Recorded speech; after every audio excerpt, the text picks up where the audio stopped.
My name is Clara Evans.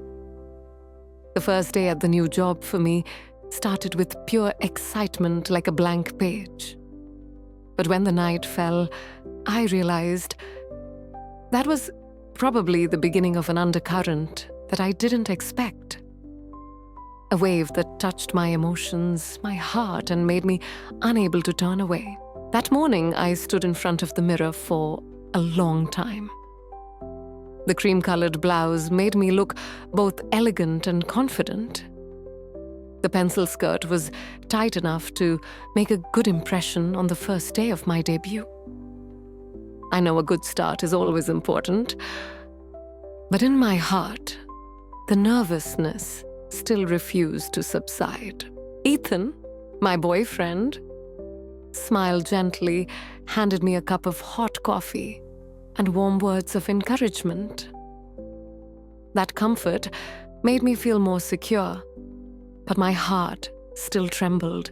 When I entered the office, a short blonde woman with a friendly smile greeted me. "You must be Clara." "Yes, nice to meet you. I'm Linda. Let me show you around the company." Linda's gentle voice made me feel somewhat relieved. She showed me the corner of the desk, briefly explained the rules, then quietly mentioned the boss. Adrian Cole.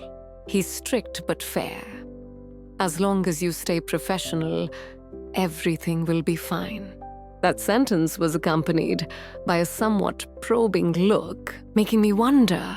When I was called into Adrian's office, my heart suddenly beat faster. The wooden door gently closed. A deep voice rang out. "Come in." The space in the room had a luxurious, neat and cold look. However, the most prominent was the person sitting at the large wooden desk. Tall, strong-looking, with deep eyes. The suit was perfectly tailored, and above all, he exuded an almost overwhelming confidence. "Clara Evans." He said my name as if he was savoring every syllable. "Welcome." "Thank you, Mr. Cole." I tried to keep my composure. He smiled. "Just call me Adrian." The atmosphere here may be relaxed, but professionalism always comes first. The way he spoke, the way his eyes stopped on me, left an indescribable feeling in my heart. We talked about work. He asked me a few questions about my previous experience. His tone was gentle, but each word seemed to penetrate deeply, making me both nervous and not daring to be careless. When I walked out, Linda was waiting. "How was it?" She smiled lightly. "Charming," I replied, hiding the other thoughts that were rising. That evening, back in the small apartment, Ethan put his arms around me, listening attentively as I recounted my first day at work. That familiar warmth made me smile, feeling lucky. We raised our glasses to celebrate the new beginning. I told myself to be happy, to be grateful, but as I lay down on the bed, Adrian's image crept into my mind again. His eyes, his voice, even the way he called my name. I tried to convince myself that it was just a fleeting impression. But deep down, I knew the day was not simply a start to work. The second day came with a strange feeling. It was still the same office, but I felt like my every move was being scrutinized. Linda approached, handing me a piece of paper. "Adrian wants you to come with me to a client meeting." I was momentarily stunned. There was less than an hour left to prepare. Linda smiled mysteriously, her eyes shining with curiosity. The black blazer made me look more confident, although my anxiety was still hidden. When we got to the parking lot, Adrian was waiting, looking like he had stepped out of a magazine cover, right on time. he said, opening the car door for me. Of course. I forced a smile, hiding the tremor in my voice. The ride was quiet at first, except for the rustling of papers in his hands. A few times I caught his eyes, lingering on me, longer than necessary. First time meeting a client, he asked, "Yes, I hope you can live up to expectations. Confidence is the most important thing. People always feel your energy." His words were both encouraging and contained something else. The meeting did not go as I expected. The client, a middle-aged man, seemed to linger on me for too long, his words full of hidden meaning. I was confused, my face burning.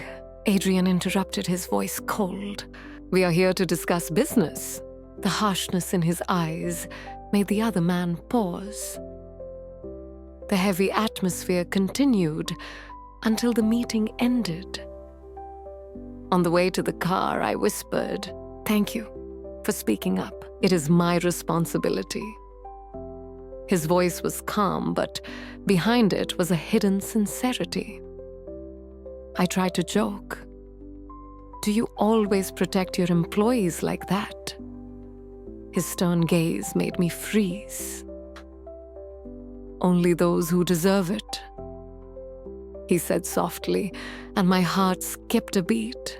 On the way back, he suddenly stopped at a small roadside cafe. By the glass door with 2 cups of hot coffee, he looked at me intently.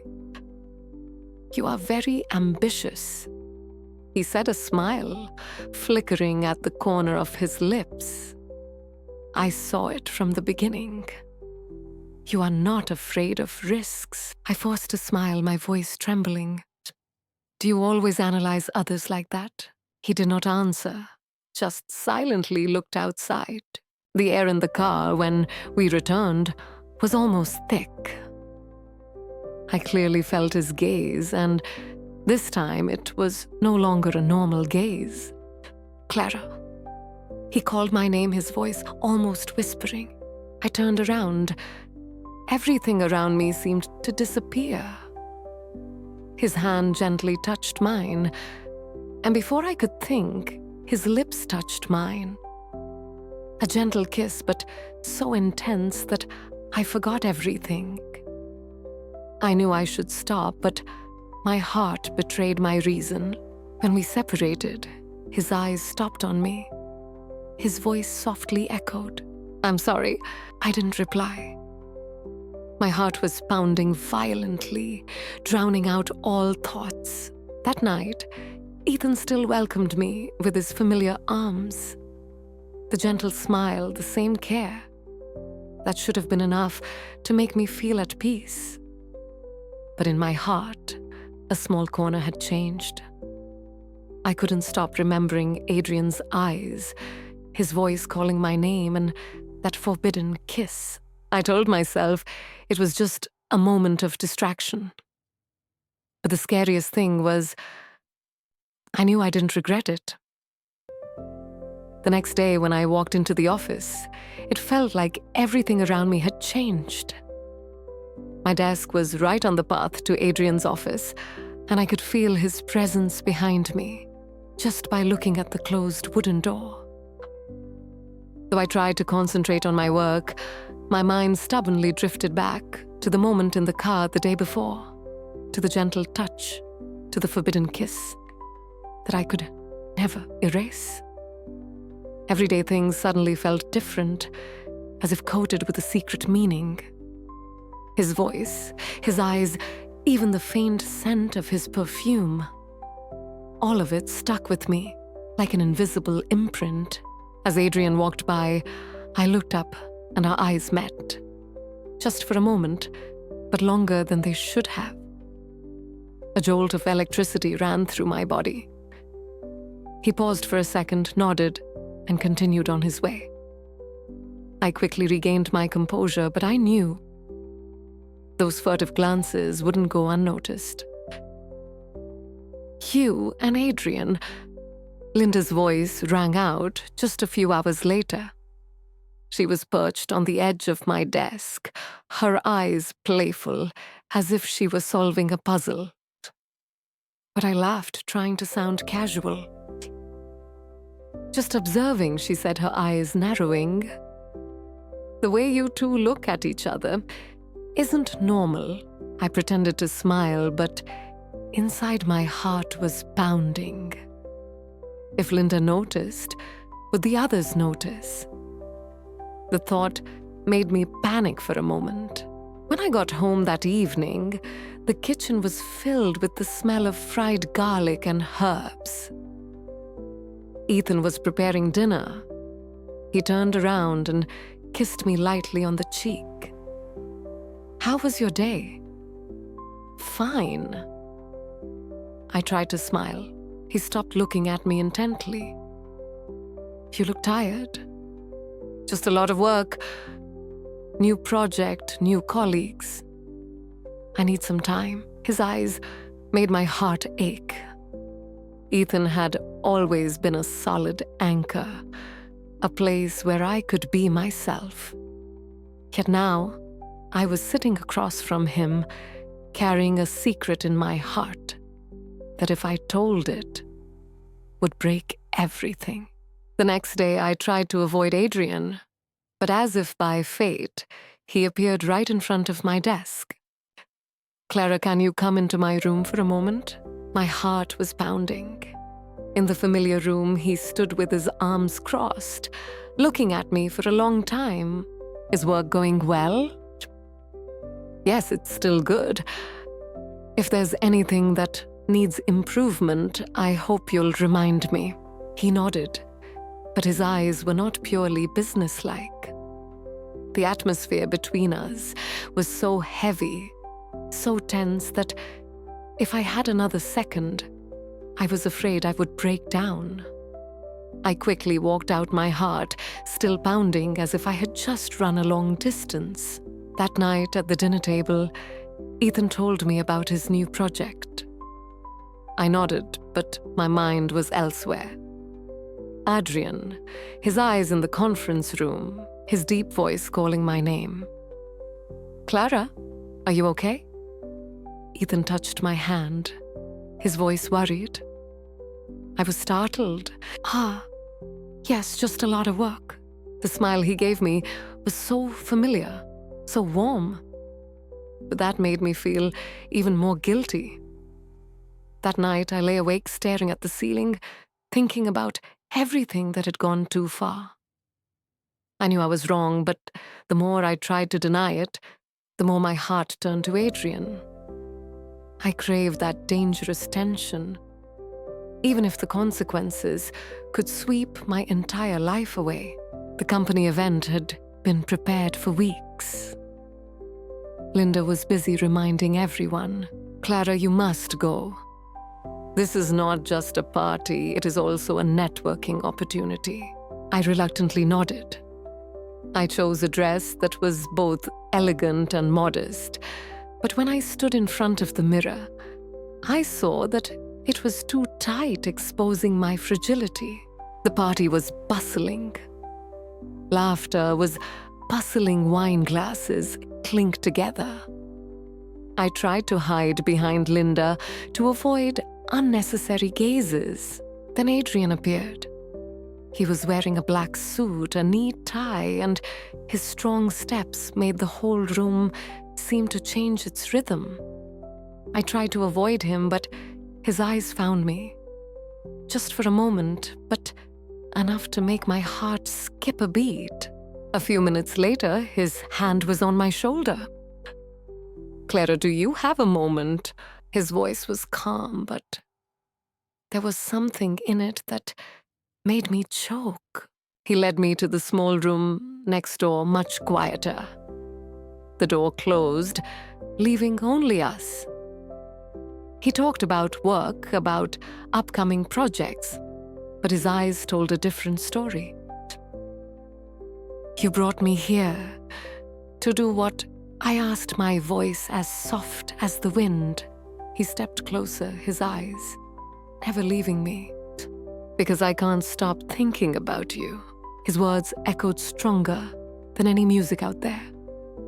His hand touched mine gently, and then his lips found mine.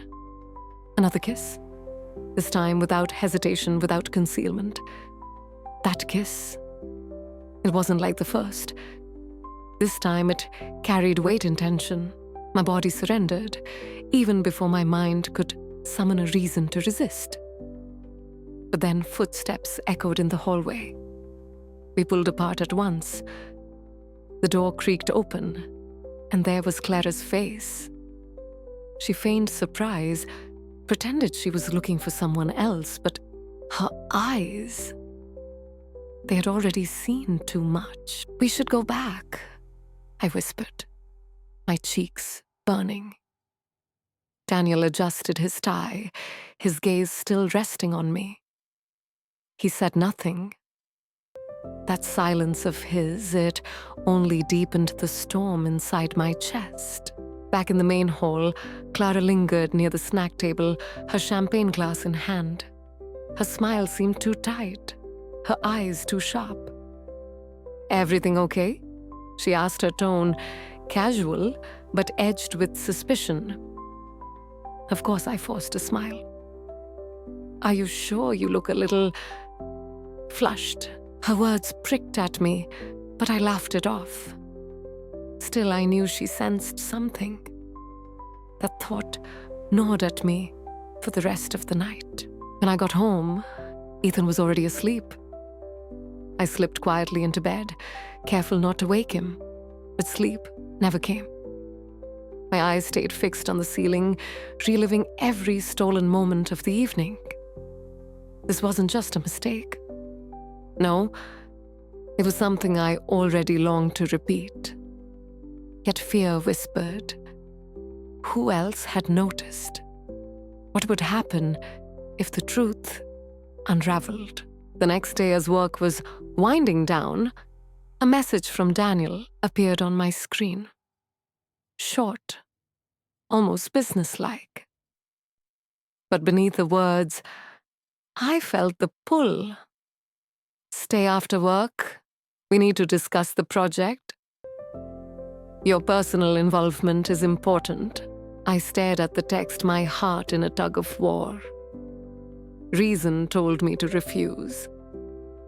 Yet something deeper urged me to say yes. All right. By evening, the office had grown quiet. Colleagues left one by one, voices trailing into the night. I stayed at my desk, pretending to be absorbed in papers, though my pulse betrayed me. Then his door opened. "Helena, come in." Daniel's voice was steady, inviting. I stepped inside, eyes avoiding his. He gestured toward a table scattered with files. "This project, I need your help to finish the report tonight." We worked in silence. Or at least I tried to. But his nearness was impossible to ignore. The air seemed to hum between us. "You're faster than I expected," he said, his tone warm, almost teasing. I lifted my gaze, meeting his for just a moment. A knot formed inside me. "Thank you." "I'm trying my best," I murmured, hoping my voice didn't betray the tremor in me. "Do you always try this hard, or only on my projects?" His words carried an undertone that made me stiffen. "I take all my work seriously," I replied quickly, eyes dropping back to the page. But I could still feel his gaze. The tension thickened. He leaned closer, pointing to a line on the paper. His breath brushed my skin. "See this mistake?" he asked softly. "Yes." My voice was barely audible. He didn't move away. And when his hand brushed mine, the world seemed to stop. Such a small touch, but it thundered in my chest. My mind screamed to pull back. but my heart faltered. Just then my phone rang. Ethan's name glowed on the screen. Guilt struck hard. "Excuse me. I need to take this." I stepped away, pressing the phone to my ear. His voice was warm, familiar. "Lena, how are you? Where are you?" "I'm fine. Still at work." "We're finishing an important project," I said, forcing calm. "You've been staying late a lot." He noted concern threading through his words. "Just busy. You know how it is." My voice wavered. "All right, I'll wait for you at home. Don't stay too long." "Of course," I whispered, ending the call. But even as I returned to the desk, unease clung to me. Ethan had sensed something. I could feel it. Daniel's eyes followed me as I sat down. "Is everything all right?" he asked gently, though there was a weight beneath his tone. "Yes." "Just tired," I answered, not daring to meet his gaze. But silence couldn't hide what lingered between us. Too many looks. Too many moments that couldn't be explained. And yet, I stayed. I couldn't bring myself to walk away. It was more than attraction. It was the dangerous, magnetic need to be near him. Even as every sign warned me, this will not end well. The meeting stretched to longer than anyone expected. One by one, my colleagues left until the office grew quiet, emptied of voices and laughter. I stayed behind, organizing my notes, trying to steady myself with the comfort of routine. Daniel remained in his office, his composure as steady as ever. And yet, the weight of his glances made it impossible to focus. Each time our eyes nearly met, it became harder to pretend nothing existed between us. When at last I gathered my things, I realized we were the only two left. He stepped out, tablet in hand, and stopped in front of me. All set. His voice was calm, neutral, but his eyes held something unsaid. "Yes, just finishing," I managed, forcing my voice to sound steady. "Good. Then we're done for the day." His gaze dropped, catching the way my fists had clenched around my back. A faint smile touched his lips. "I'll wait for you by the elevator." I followed him. The air between us felt alive, charged with an invisible current. Inside the elevator, silence wrapped around us. I fixed my eyes on the glowing buttons, but the awareness of him standing so close was overwhelming. "Eleanor," he said, suddenly, my name breaking the silence. He hesitated as if fighting himself. Then the words fell heavy. "I can't keep pretending this doesn't matter." My breath caught. "Daniel, this isn't right. We can't." Why, he pressed his voice, still low but insistent.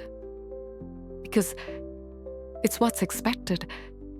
Because there are rules. This isn't just attraction," he murmured, stepping closer. His presence closed in until I could feel his breath against me. "We shouldn't," I whispered.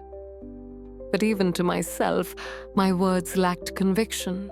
And then, as if the universe wished to test us, the elevator jolted. The lights flickered and the cabin stopped abruptly. I stumbled, but his hand caught me, holding me steady. "Are you all right?" he asked softly, his touch both protective and dangerous. "Yes," I whispered, though my voice trembled. His hand lingered.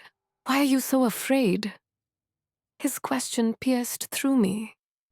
"It's complicated." I tried to look away, but he wouldn't let me. "This is inevitable," he breathed, and before I could answer, his lips claimed mine. This kiss was nothing like before. Hungry, desperate, filled with everything words could not carry. I froze, then surrendered. All the battles I had fought within myself collapsed. In his arms, the world vanished, leaving only us.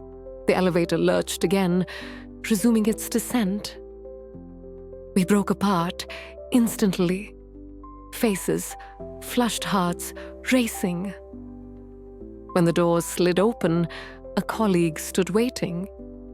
His eyes flickered between us, catching more than we wanted, before he turned and hurried away. We should go, I said quickly, avoiding Daniel's eyes. He only nodded, but his silence revealed the same turmoil burning in me. That night, when I finally got home, Ethan was asleep. I closed the bathroom door, staring at the reflection in the mirror.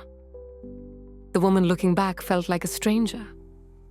My life was unraveling every choice, leading me deeper into chaos.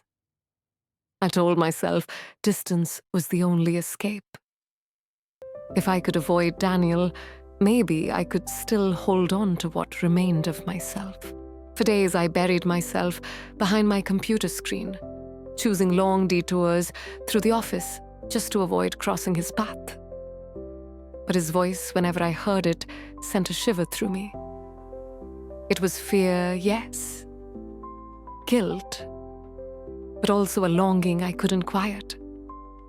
I despised myself for it, because at home, Ethan was still there, steady, kind, loving me with a devotion so pure it only made my secrets heavier. Daniel seemed to notice my withdrawal. For days he said nothing. Until one morning, a note appeared on my desk in his handwriting. "Elena, please come to my office. There's an important project." My heart skipped. I read the words again and again, hoping for a way out. But there wasn't. I went. He was the picture of professionalism when I entered. "We need to prepare a report for a new client." He set his eyes, holding mine. "Your skills are essential. We'll need to work on it tonight once the office is empty." I nodded, but my feet felt rooted to the floor. That evening, I stayed. The office was quiet shadows stretching long. I kept my eyes on the spreadsheets, willing myself not to look at him. Still, I could feel his gaze. "You all right?" he asked softly. "Yes," I answered too quickly. "You're acting different." He pressed gently. "I'm just focused." But the strain in my voice betrayed me. He studied me in silence, then turned back to his work. But I knew he saw through me. Later, my phone rang. Ethan's name glowed on the screen. My stomach tightened. "Hello," I said, voice taut. "Lena, where are you? It's late." His tone held quiet, worry. "I'm still at the office. Finishing a project," I said, forcing normalcy. "You've been working late often. Is everything okay?" My heart clenched. "Of course. Just a lot to do," I murmured. "All right, don't stay too long. I miss you." "I miss you too," I whispered, my throat tightening. When I hung up, Daniel's eyes were on me. "Ethan," he asked quietly. Yes, he doesn't know. It wasn't a question. No, the silence that followed said everything words could not. That night, when I returned home, Ethan was waiting on the couch, laptop in his lap. His smile was gentle, though shadows of tiredness lay beneath it. "How was work tiring?" I whispered, avoiding his eyes. He pulled me into his arms, the embrace that had always been my safe place. But now, even his warmth reminded me just how far I had drifted. Later in bed, I stared at the ceiling, the war inside me, at its breaking point. I felt as if I was standing at the edge of a cliff. Every step I took was wrong. Yet still, I couldn't stop because the truth was unbearable.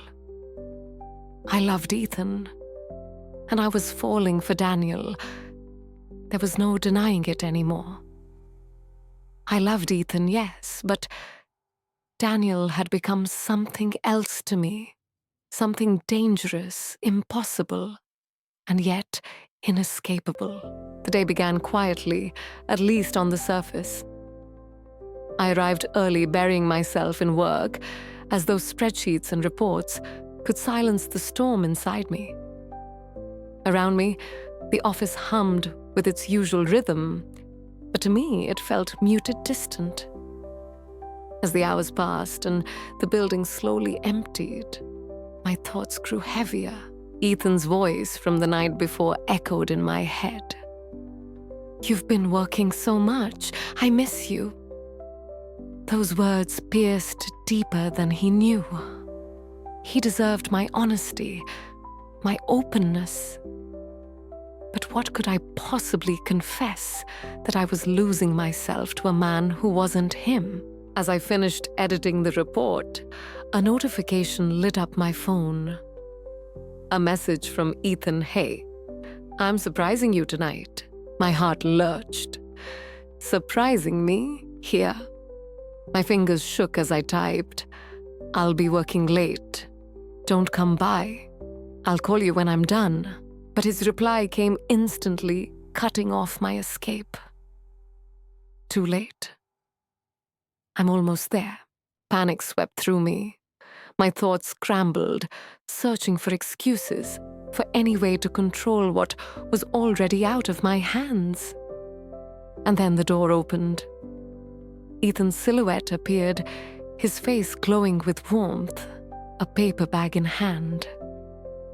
"Hey, Lena. I thought you could use some dinner." My cheeks flushed. "You didn't have to. You've been working so much," he said gently. Though beneath his tone, I sensed something else, a faint reproach. Before I could respond, Daniel's door opened.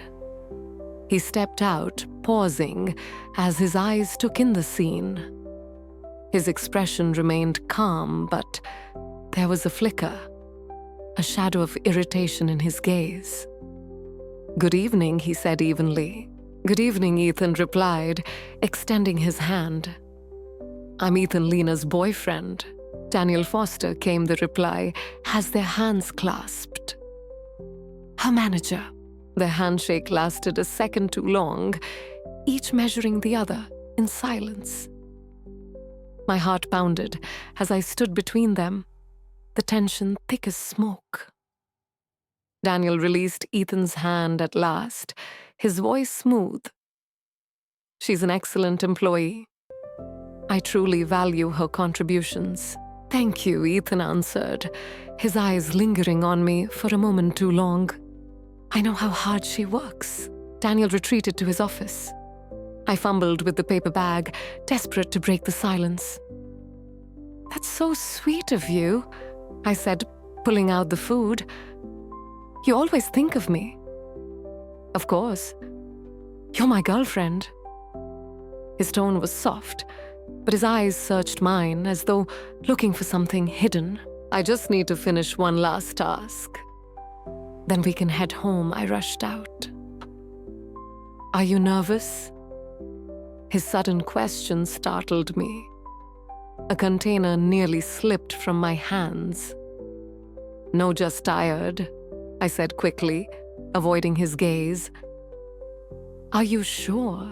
His voice pressed on, gentle but probing. "Ethan, everything's fine, really." I forced a smile. He said nothing more. But the silence that followed was heavier than any argument. At home, his quiet glances carried a weight that made my chest ache. That night, lying in bed, I listened to him scroll through his phone in the living room. Each click, each swipe sounded like suspicion growing louder. I knew I couldn't play this game much longer. The next morning brought a message from Daniel. "We need to talk. It's important." I stared at it torn. Part of me wanted to ignore him, but fear and something else made me reply. When and where his response came quickly. "Meet me at the restaurant after work." This is not up for discussion. All-day tension coiled inside me like a spring wound too tight. I avoided Clara's curious gaze, barely spoke a word, moved like a ghost through the office. Ethan called at lunch, his questions simple. "When will you be home?" But to me, every word felt like a trap. By 7, I found myself at the restaurant Daniel had chosen. Small, secluded, dim lighting, soft music. He sat waiting in the corner, perfectly composed, as though the entire evening were under his control. "Thank you for coming," he said as I slid into the chair opposite him. "You didn't leave me much choice," I whispered, staring at the reflection of my own face in the glass of water. "This is important," he insisted, leaning forward, his eyes unyielding. "We've gone too far. If anyone finds out, it could destroy everything." His words froze me. Cold. Final. Was this the end? But then his tone shifted. "I think you should transfer to another department. It'll reduce our interactions." My chest tightened. Logical, yes. Sensible. But also devastating. "Transfer," I repeated, struggling to keep my voice steady. "Do you think that will fix this?" "It will minimize the risks," he said, pausing, and then softer, "but I don't want to lose you." For the first time, I saw him vulnerable. His mask slipped, if only for a moment. Silence stretched between us. My thoughts spiraled Ethan at home, our life together, the home we'd built. And yet, here I was caught in the pull of someone I shouldn't want. "I can't just drop everything," I whispered, lowering my eyes. "I'm not asking you to," his voice broke slightly. "I'm asking for one thing. Give me a chance." When I looked up, his eyes held me captive. And in them I saw something terrifying: hope. "It's impossible," I said weakly. But even I didn't believe my own words. Outside, the night was cool. We lingered on the sidewalk, as though parting would undo something fragile between us.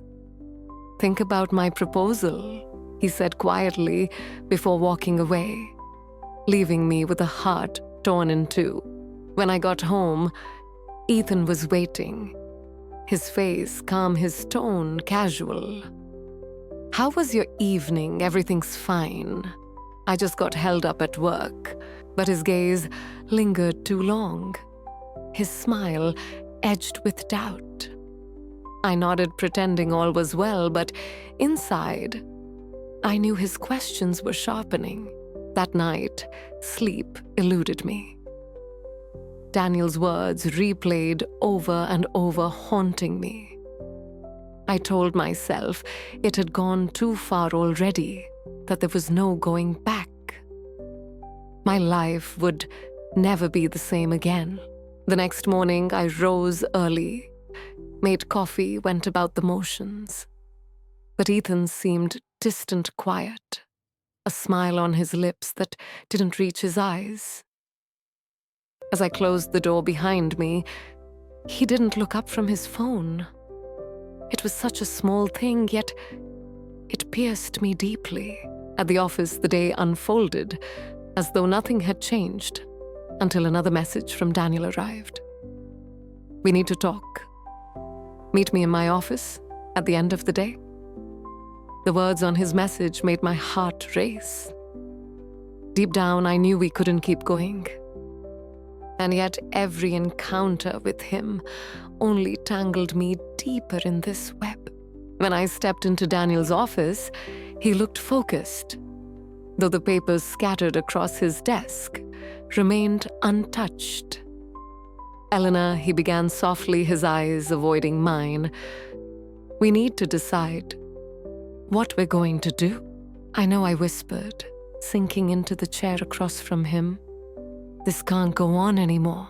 His gaze lifted, then heavy and searching, carrying emotions that words alone could never capture. I suggested the transfer. He said quietly, "It's the safest option. That's not a solution, Daniel." I answered, surprising even myself with the firmness in my tone. "It's only delaying the inevitable." He nodded slowly as if agreeing, and then rose, walking toward the window. Light spilled across his face, outlining the tension in his jaw. "I've tried to keep my distance," he admitted, his voice low. "But it's impossible. Every time I see you, it all comes back." I stood too unable to stay seated any longer. "Daniel, we can't. There's no future for us." He turned to me, and in his eyes, I saw something raw, something that made me freeze. "What do we have now, then?" he asked almost desperately. The next moment, he was beside me. His hand brushed against mine, and the world seemed to shrink until it was only the two of us. His lips found mine, and despite every reason not to, I gave in. The kiss was brief, fleeting, but unforgettable. I pulled away, breathless. "We have to stop," I whispered, though my voice trembled. "Tell me this means nothing," he demanded softly, pain rippling beneath his words. But I couldn't. I didn't. Instead, I grabbed my things and hurried out of his office, blinking back tears that threatened to spill. At home, the apartment was quiet. Ethan sat at the table, his laptop open, but his eyes shifted to me the second I stepped inside. The air was so thick with tension, it felt hard to breathe. "How was your day?" he asked, his voice calm, too calm. "Fine," I murmured, avoiding his gaze. He stood, walked over, and silently handed me his phone. On the screen was a messaging app, open to the conversation between me and Daniel. My heart stopped. "Are you cheating on me?" Ethan's voice was quiet, but the pain in it was unbearable. In that moment, I felt the ground vanish beneath my feet. My lips parted, but no words came out. Ethan's eyes burned into me, not with anger, but with something far more painful, betrayal. His hands trembled slightly as he held the phone, waiting, pleading for me to deny it. "Eleanor," he whispered, his voice breaking. "Tell me this isn't true." I wanted to. I wanted to tell him it was all a misunderstanding, that the messages were nothing more than work, that Daniel meant nothing. But the truth weighed heavy on my chest, pressing against every lie I could have chosen. Tears blurred my vision. "Ethan, I never meant for this to happen." His face crumbled, the hope draining from his eyes. "So it's true," he said, almost to himself. All those late nights, all those excuses, I reached for him, desperate to close the space between us. But he stepped back, as if my touch burned him. "Don't," he said sharply, his voice trembling. "I love you." I whispered my words, spilling out with urgency. You're my home, Ethan. You always have been. Then why his voice cracked, shattering something deep inside me. Why him? I shook my head, unable to explain the unexplainable. Daniel wasn't love, not in the way Ethan was. He was a storm I couldn't resist, a fire that consumed me. Even as I knew it would leave me in ashes, Ethan sank into the chair, burying his face in his hands. The silence in the room was unbearable. I wanted to scream, to cry, to turn back time. Instead, I stood there, frozen, my heart splitting in two. When he finally looked up, his eyes were red, swollen, but steady. I don't know if I can forgive you, Eleanor, he said softly, each word heavy with sorrow. I don't even know if I want to try. The weight of his words crushed me. For the first time, I realized I might lose the one person who had ever truly loved me. And in that moment, the fire that Daniel had ignited inside me felt less like passion and more like ruin. Ethan stood up slowly, as if every movement cost him a piece of his strength. His gaze lingered on me, torn between anger and sorrow, between love and disappointment. I need to think. He finally said, his voice raw. I can't stay here tonight. Ethan, please. My voice broke my hands, reaching toward him, but he stepped back again, creating a distance that felt colder than any wall. His eyes glistened in the dim light of our apartment. Do you know what hurts the most, Eleanor? He whispered. It's not that you betrayed me. It's that even now I can see you don't regret him. My heart shattered into pieces I couldn't gather. Tears streamed down my face as I tried to speak, but my throat was tight with sobs. I do regret it, I choked out. But I can't erase what's already been done. Ethan closed his eyes for a long moment, as though gathering the last of his strength. Then, without another word, he grabbed his jacket and his keys. The sound of the door closing behind him echoed through the apartment, louder than any scream. I sank to the floor, my body trembling. The silence around me was deafening, pressing in on all sides.